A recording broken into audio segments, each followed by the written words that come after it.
As a scientist, I love questions. The more, the better. When I play a question game with my kids, extra points are awarded if the questions are tricky, and a special bonus is given if the questions are about something entirely familiar, but with very deep consequences. In fact, I almost always lose the competition, as I find that young children have some of the very best questions. Let me give you some idea of the kinds of questions I mean. Why is it that I can wave my hand through the air, but if I try to put one hand through the other, I clap? How can it possibly be that steam, water, and ice are actually the same thing? They seem to have totally different properties. Just what is fire? And what makes it glow? Essentially, the questions can all be boiled down to what are the ultimate building blocks of reality and what are the rules that govern them? Questions like these have perplexed humanity for as long as we've kept records. And, of course, with questions have come answers, with varying degrees of sensibility, from the four elements of fire, water, air, and earth, to the more modern ideas of chemistry. However, in the last 50 years or so, we have made some very rapid progress. Indeed, our modern understanding of the underpinnings of the universe can explain phenomena from the behavior of atoms to how stars burn. We have a name for this understanding. It is called the Standard Model of Particle Physics, or just the Standard Model for short. To understand what goes into the Standard Model, we need to recall some ideas we might have learned from school. If you've ever taken a chemistry class, you've heard that all of the matter of the universe is made of about 100 elements. However, even if you've never studied chemistry, you've probably heard that all matter is made of atoms. You've even probably seen this little logo for an atom, which shows a tiny nucleus with electrons swirling around it. Atoms like these are the smallest examples of the various elements, and you could reasonably think of them as the universe's ultimate building blocks. However, nearly a century ago, physicists realized that this wasn't the final word. We discovered that the nucleus of the atom was made of varying numbers of two particles called protons and neutrons. This was a substantial simplification in our understanding of the universe. Rather than 100 chemical elements, we now realized that with a mere 3 subatomic particles called protons, neutrons, and electrons, we could, in principle at least, construct an entire cosmos. And that is a pretty impressive achievement. However, during the 1940s through the 1960s, physicists discovered many more subatomic particles in experiments using particle accelerators. Rather than the simple model of 3 particles, literally hundreds of subatomic particles were discovered.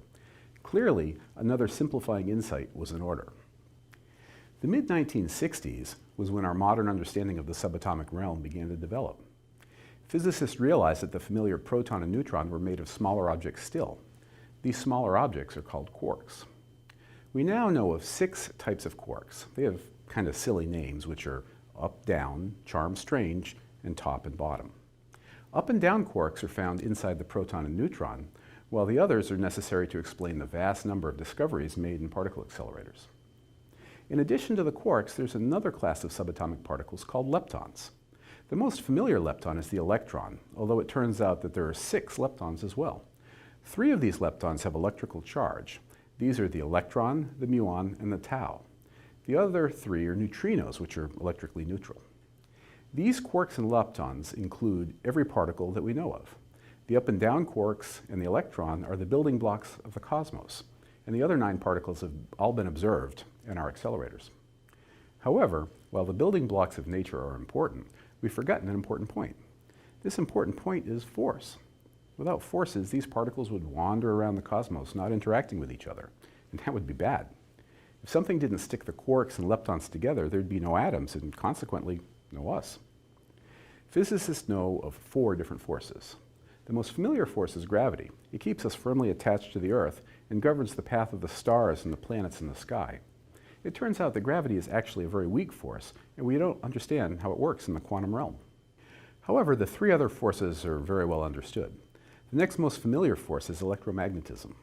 Electromagnetism is responsible for electricity and magnetism, of course, but it is the reason why light exists, and in the context of building matter, its most important attribute is that it is the force that binds the electrons to atomic nuclei and makes atoms. The electromagnetic force is responsible for all of chemistry. The other 2 forces are less familiar. The first is the strong nuclear force, and it is this force that ties quarks together inside protons and neutrons and other particles physicists have discovered. The weak force is responsible for some types of radioactivity, and it plays a role in how the sun burns. These four forces have very different properties. Gravity and electromagnetism have a very long range, like the gravity from the sun affecting the path of distant Pluto.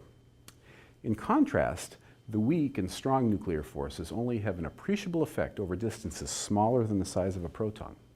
At distance bigger than an atom, these nuclear forces essentially don't exist. This is kind of like Velcro, where if two pieces of Velcro are touching, they're strongly tied together, but when they're pulled apart, they feel no force at all. The strength of the forces is really quite different. If we call the strength of the strong force to be 1 unit of strength, like 1 mile or 1 hour, then the strength of the electromagnetic force is about 100 times smaller. The strength of the weak force is about 100,000 times smaller.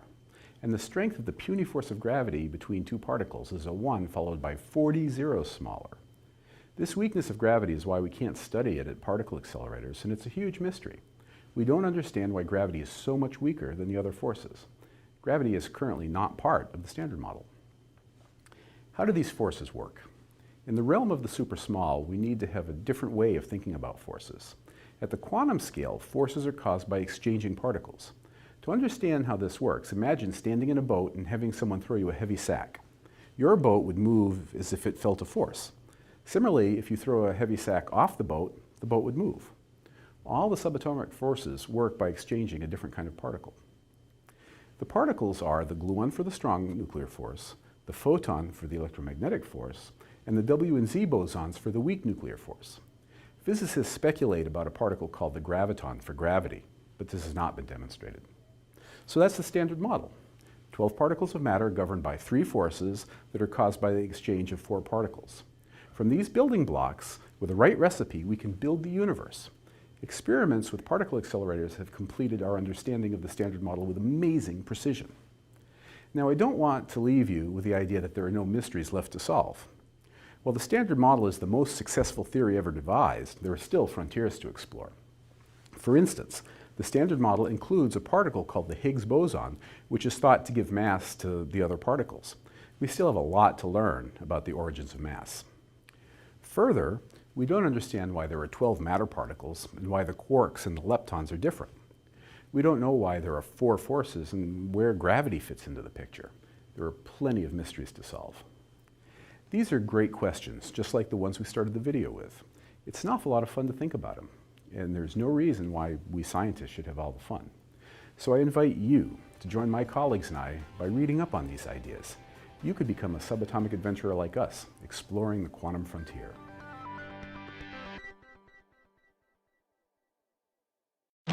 God, let's try that again.